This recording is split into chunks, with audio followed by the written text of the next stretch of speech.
And you thought we'd disappeared. So did I, to be honest. But things have happened. So, well, what's going on? GPZ 600 TV, where have you gone? What's happening? The whole channel's changed. And I want to explain to you why. And also, sorry, I've been ill. And also, I want to explain to you what's coming up next. So, after the new intro, here we go.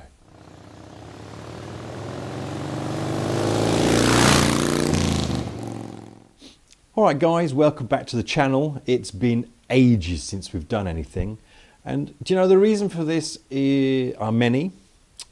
But to be quite honest, the project GPZ 600 is finished really. I've done everything that I can really do on the bike without stripping it down and redoing everything and turning the channel into some sort of teaching channel where I would have to strip my own bike down to do that. It's finished, so there isn't much else I can do with it. And the good old GPZ 600, since the last test ride, which is you'll find in my link in the list of videos for the GPZ, hasn't been on the road anymore. There has been a few reasons for this, but I'll be honest with you. The main hurdle that I had getting it on the road was a problem with the change in tyre laws. So I've deregistered the bike, parked it in the garage, it's got a cover over it, and that's how it's going to stay for the next years, I should imagine, until I actually get round to finding enough interest to picking up the bike. Well, what happened was in the summer, I bought myself a 2018 Triumph Tiger to replace my Suzuki RF 900. The Suzuki RF 900 is still in here, over there. Didn't get rid of that. The pit bike season is over, so that's why that's up there. So it's getting really cramped in here. So what do you do when you're cramped? Go and get yourself a new project. And as you can see by my second playlist, which is called Tiger TV, we have something coming up. And no, I'm not talking about my 2018 Tiger 1050 Sport. I'm talking about this one here.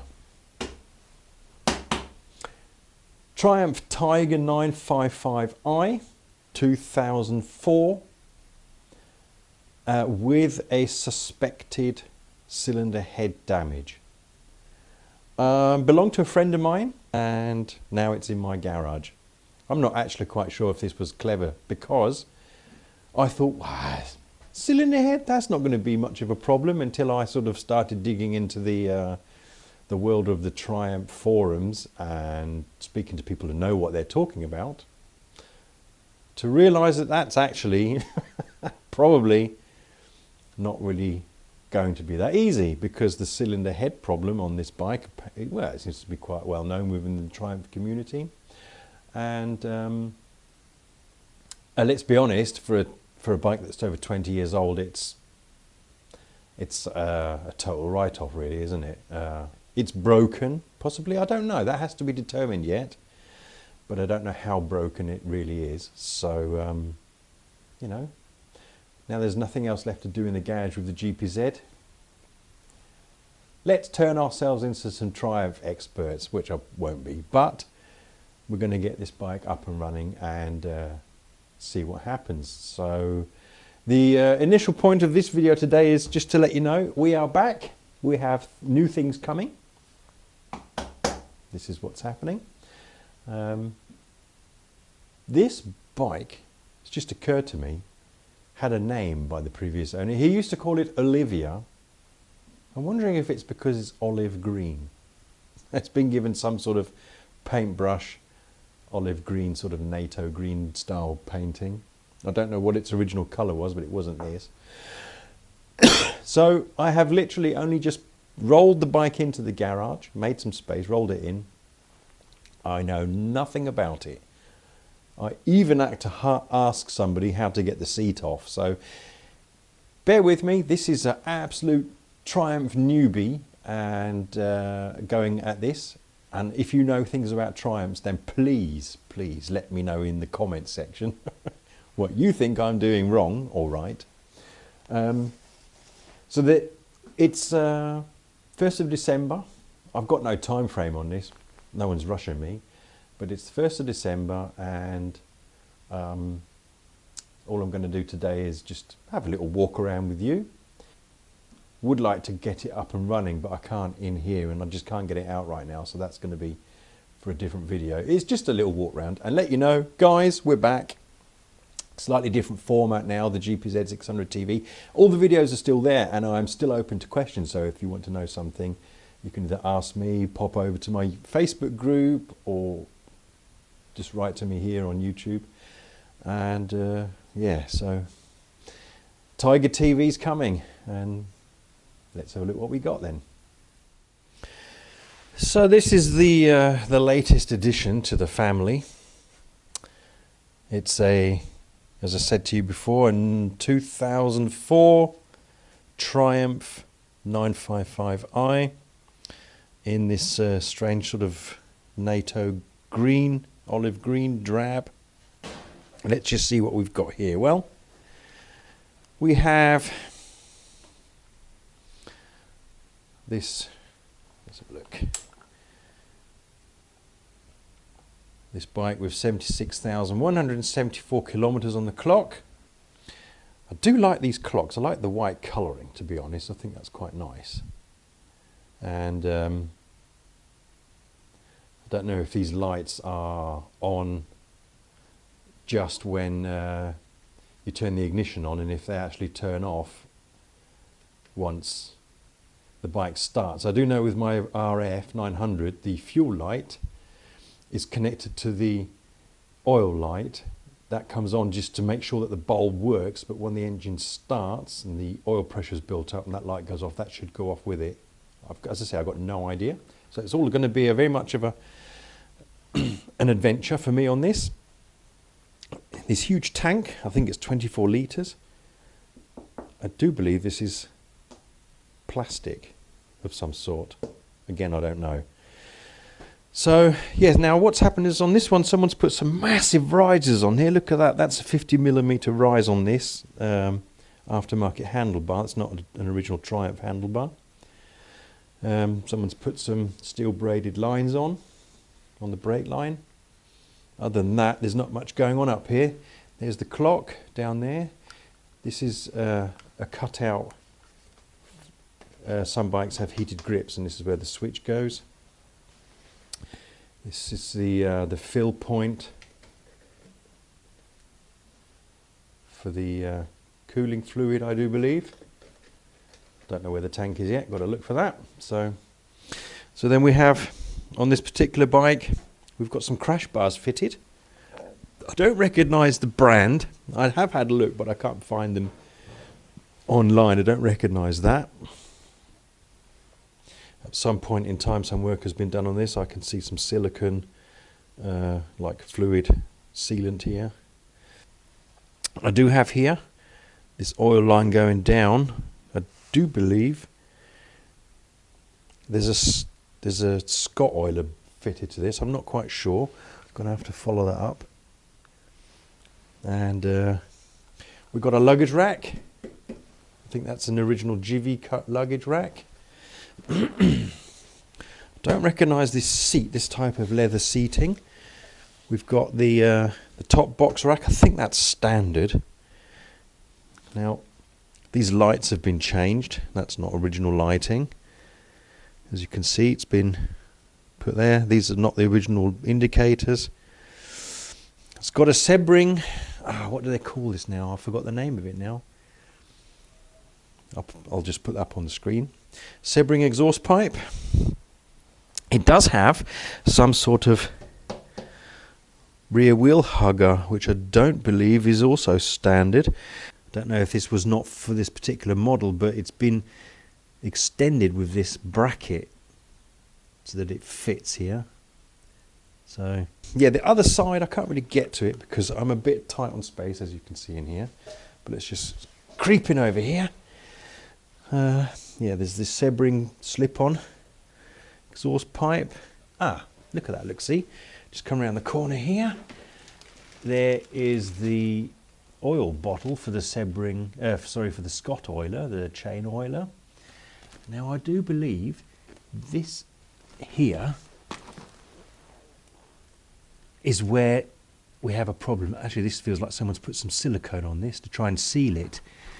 And I'm feeling confident because this is the right side of the engine, and underneath here is actually the cam chain shaft passage. And I have heard that quite often all it takes is to nip up that bolt and that bolt here, nip that up, and that will stop leaking. That's just a bit of oil coming from the cam. We might be lucky here. I thought it was the other side, but it looks like oil weepage and not coolant. We might be lucky there. But as I say, we'll have a look at that properly when it's running.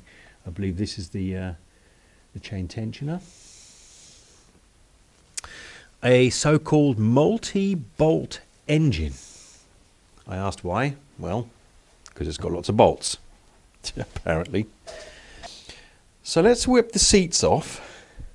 Just see what we've got under there, and that will actually wrap up this bike video for today. Just an introductory to let you know what's going on. Yeah, so let's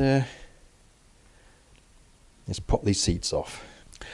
It's quite interesting because I initially thought to get the seat off, you take your key, as you do with most bikes, put it in the key in the seat release lock.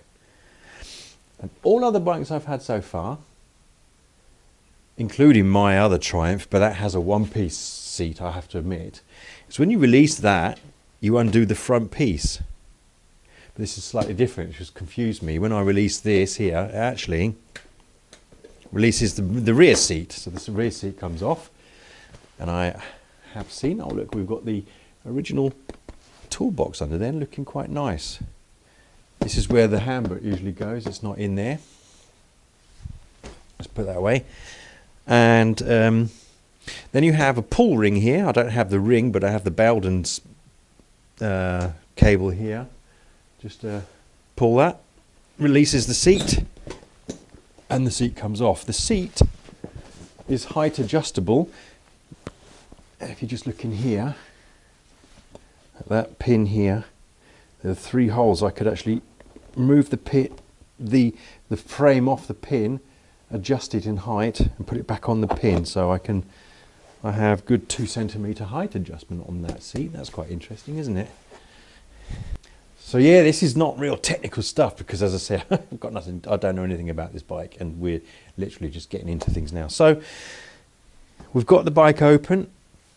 I've just found something lurking in here.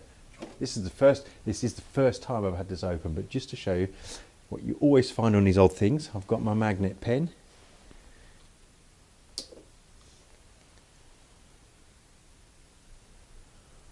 Don't know where that's come from.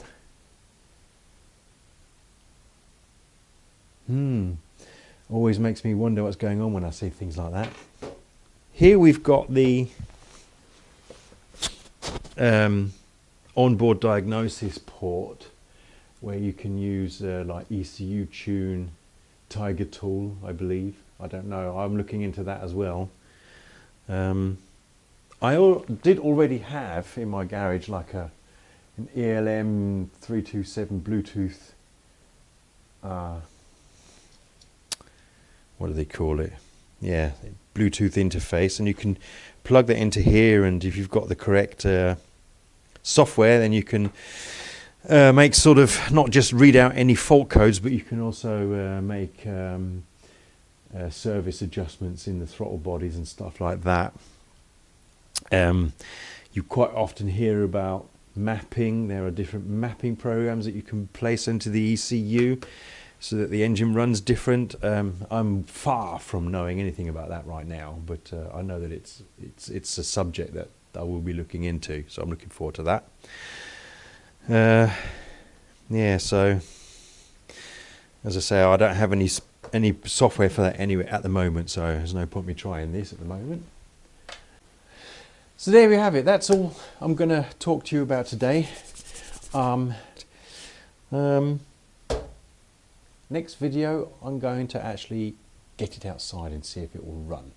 Get it heated up, running heated up, and see exactly where the problem is. Please excuse me for being away for so long. We're back for the winter. I suppose this has always been a bit of a winter channel, hasn't it, really? I'm always out here in the garage when it's freezing cold. Simon, if you're watching, it's always cold. It's not too bad today, actually. So spread the love. Press the like and subscribe if you'd like to, and see if I can get my videos out there. Sometimes the YouTube algorithms aren't particularly forgiving, so nice that you've got here. I'll see you out on the next video. And what I need now is like a cut out slogan. You know, there's like, as always, thanks for watching, or see you next time, or whatever. I'll think of something. Cheers guys, see you next time.